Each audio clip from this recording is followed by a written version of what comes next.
Hi, this is Jaybealennux and welcome back to my channel. So for today's healthy snack, we are going to have Jello and grapes.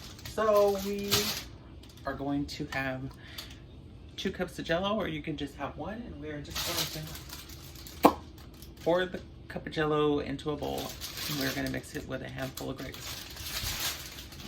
And this nice healthy treat is ever so delicious and scrumptious. The Jello has 10 calories. The only sugars that have come out of this whole delicious treat, because it gets sugar-free Jello, is, let me see, I'm trying to figure out which side the camera's on, is in the grapes. So very natural.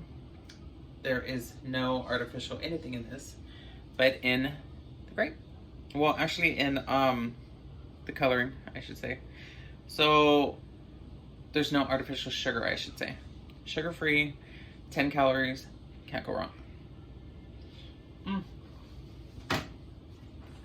Voila.